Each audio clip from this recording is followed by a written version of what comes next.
नमः शिवाय।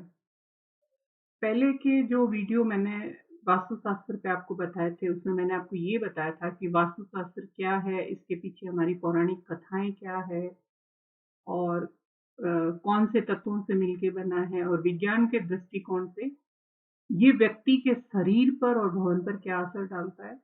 उसी श्रृंखला में हम आगे बढ़ते हुए कल जैसे मैंने आपको बताया था कि भूमि का चयन कैसा होना चाहिए।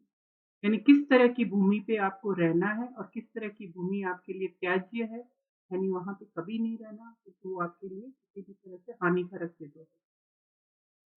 उसी श्रृंखला को आगे बढ़ाते हुए आइए आज अपने पेन और कॉपी लेके नोट्स बनाइए, जिसमें मैं आपको ये बताऊंगी कि आपको भूखंड यानी आपका जो प्लॉट है वो किस तरह का, किस शेप का, किस साइज का खरीदना चाहिए और कौन सा प्लॉट आपके लिए लाभप्रद होता है और किस तरह के प्लॉट को खरीदने से आपको बचना चाहिए। तो उसी के बारे में हम बात करते हैं कि भवन निर्माण हेतु भूखंड बहुत आकारों में मिलता है, जैसे वर्गाकार, आयताकार, गोल, त्रिकोण आदि। और वास्तुशास्त्र में विभिन्न आकार के भूखंडों का चयन कर पाना मुश्किल होता है, किंतु अवसर मिलने पर आकार के अनुरूप हम विचार करके अगर हमारे पास बहुत सारे ऑप्शन हैं तो हम उसके हिसाब से हम उसमें से चूज कर देते हैं कि हमको किस तरह का प्लॉट यानी भूखंड लेना है। आइए हम आपको अनेक प्रकार के ऐसे भूखंडों के बारे में बताते हैं जिन पर भवन का निर्माण करके अगर आप निवास करते हैं तो नाना प्रकार के सुखों की प्राप्ति होती है, ऐश्वर्य की, धन की, लक्ष्मी की प्राप्ति होता है।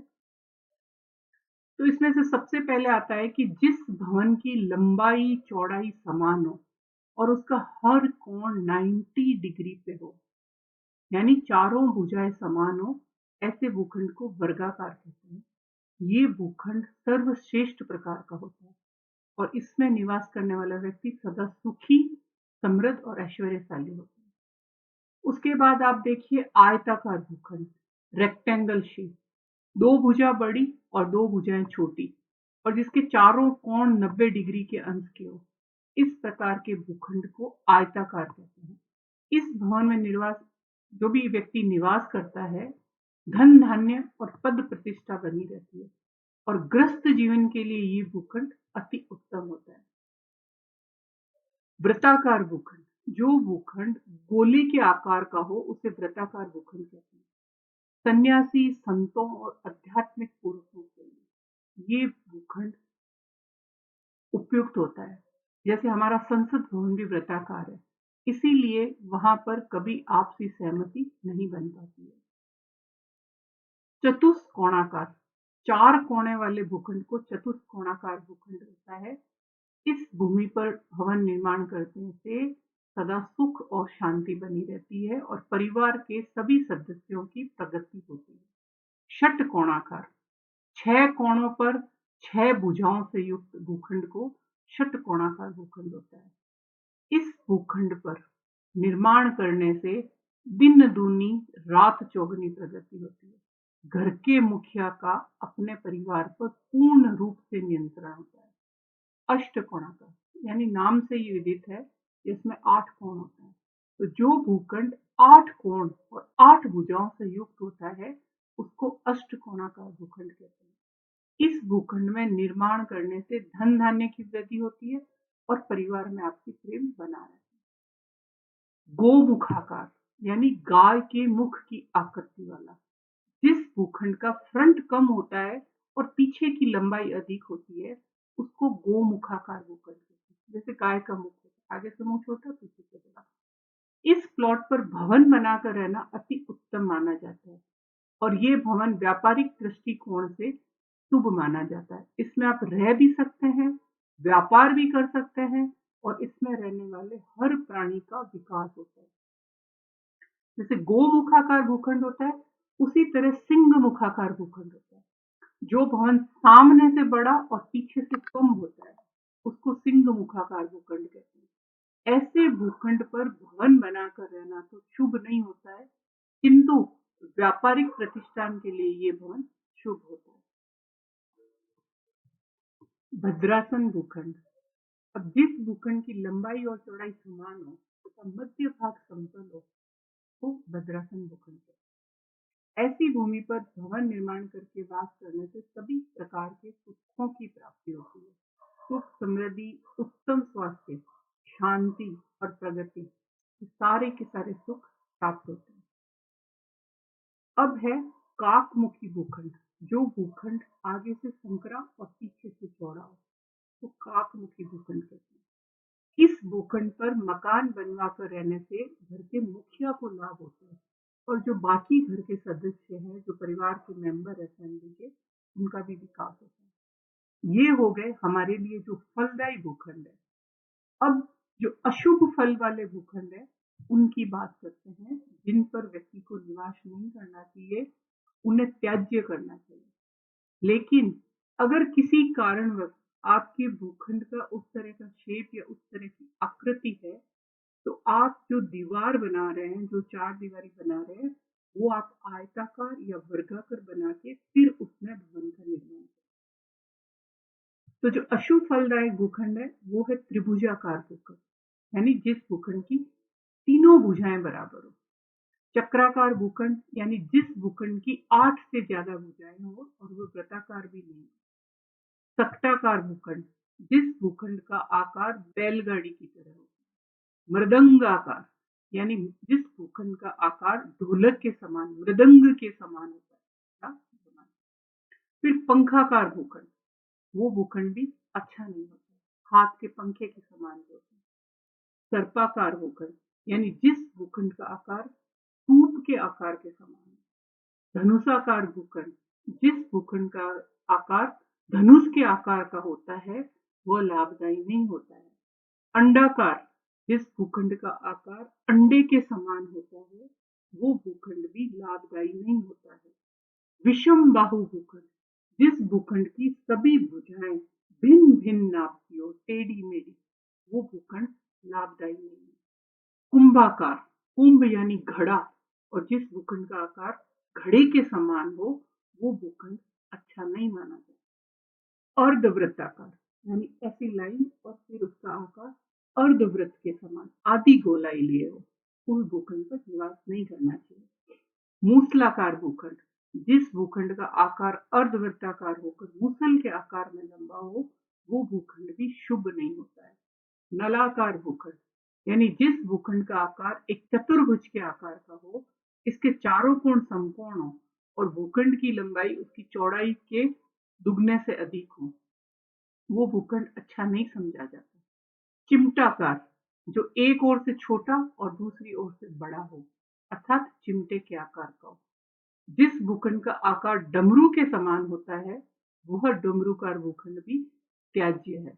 यानी वास्तु के अनुसार जो हमने शुभ और अशुभ भूखंड के फलों की जो विवेचना की है भूखंड के, उसके अनुसार वर्गाकार और आयताकार भूखंड पर बने भवन श्रेष्ठ होते हैं। परंतु कभी कभी किसी भूखंड या उस पर बने भवन का कोई कोण या विदिशा बढ़ा हुआ हो अथवा घटा हुआ होता है। ऐसी स्थिति में भूखंड या भवन बड़ी या घटी दिशा के अनुसार शुभ अथवा अशुभ फल देने वाले हो सकते हैं। भूखंड के बड़े होने का अर्थ है वह किसी कोण या विदिशा की तरफ से आगे निकला हो, लेकिन इसका कोना या बीच का हिस्सा आगे निकला हो, अर्थात भूखंड का वो कोण 90 अंश से अधिक है। इसी प्रकार भूखंड के घटे होने से तात्पर्य है उसका कोई भी कोण कम है, यानी कटा हुआ है। इसमें भूखंड का घटा हुआ कोण 90 डिग्री से कम हो जाता है। अब हम देखते हैं कि कौन सा कोण बढ़ा हुआ शुभ होता है और कौन सा कोण घटा बढ़ा होने से अशुभ होता है। ईशान कोण, यानी आपका उत्तर और पूर्व का जो कोना है वो बढ़ा हुआ वास्तुशास्त्र की दृष्टि में शुभ माना गया है। अब किस दृष्टि से शुभ है? ऐसे भूखंड पर जो व्यक्ति निवास करता है, उसमें निर्मित भवन में रहता है, लोगों को सम्मान, सुख और प्रसिद्धि की प्राप्ति होती है, धन का आगमन होता है।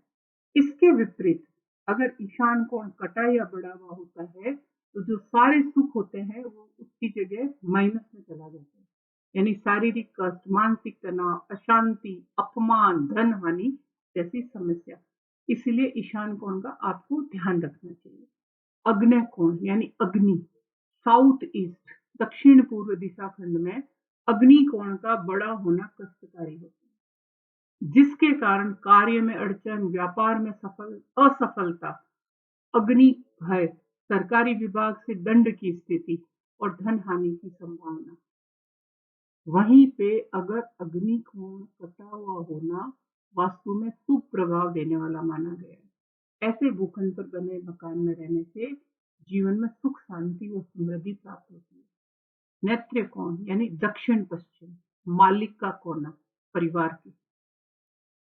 वास्तुशास्त्र के नियमों के अनुसार जो दिशा वास्तु हमें ये कहती है कि अगर किसी भूखंड का नेत्र कोण बढ़ा हुआ अथवा कटा हुआ हो, दोनों ही स्थिति में ये अशुभ हो। इस प्रकार के भूखंड पर बने मकान में रहने वाले लोगों को मानसिक कष्ट, धन हानि, पारिवारिक कलह, रोग आदि समस्याओं का सामना कर पड़ सकता है। इसलिए ऐसे भूखंड पर भवन का निर्माण करने से बचना चाहिए। अब हम आते हैं वायव्य कोण यानी उत्तर पश्चिम दिशा। अब किसी भूखंड के वायव्य कोण का ज्यादा या कम होना दोनों ही अशुभ फल है। इस प्रकार के भूखंड पर बने भवन में रहने वालों से मानसिक अशांति, आर्थिक नुकसान, नौकरी व्यवसाय में घाटा, जोड़ों में दर्द और गठिया रोग होने की संभावना होती है। ऐसे भूखंड पर भी निर्माण करना वास्तु सम्मत नहीं माना गया। तो ये हमने आज बात की है कि भूखंड के शुभ प्रभाव वाले जो भी शेप है, जो भी उसके आकार है, वो कौन से होते हैं, और जो अशुभ प्रकार का फल देते हैं, जो हमें किसी तरह की धन हानि, मान हानि, शरीर स्वास्थ्य हानि, वो किस तरह के होते हैं। इन दोनों में आप विभाजन करिए। किसी कारणवश अगर आपके पास ऐसा भूखंड है शुभ प्रभाव देने वाले भूखंड की श्रेणी में नहीं आता है, और आज की जो आसमान छूती महंगाई के कारण जमीनों के जो दाम है, आप उस भूखंड को बनाने से पहले उसमें जो भवन का निर्माण करेंगे, जो 4 दीवारी बनाइए, वो वर्गाकार, आयताकार या वृत्ताकार, जिस तरह से आपके लिए आपका उद्देश्य है वहां पे किस पर्पज को लेके भवन निर्माण करना, उस तरह से बना के फिर भवन का निर्माण करना और आपका शुभ हो और वास्तु का उपयोग करके आपका शुभ हो, शुभत्व में वृद्धि हो। आप वास्तु का प्रयोग करके अपने भवन और किसी और की भी मदद करना चाहे, उसके लिए मैंने आपको पहले भी बोला है, आप इसके नोट्स बनाइए, लिखिए, और किसी भी व्यक्ति की आपको मदद करनी है, सहायता करनी है, तो वास्तु बताने में उसकी करिए, क्योंकि लोगों की सहायता करना यानी गुड कर्मा जनरेट करना। तो आप वास्तु रिलेटेड इस तरह के आगे के वीडियो को देखने के लिए मेरे चैनल को सब्सक्राइब करिए, बेल आइकॉन को दबाइए। धन्यवाद।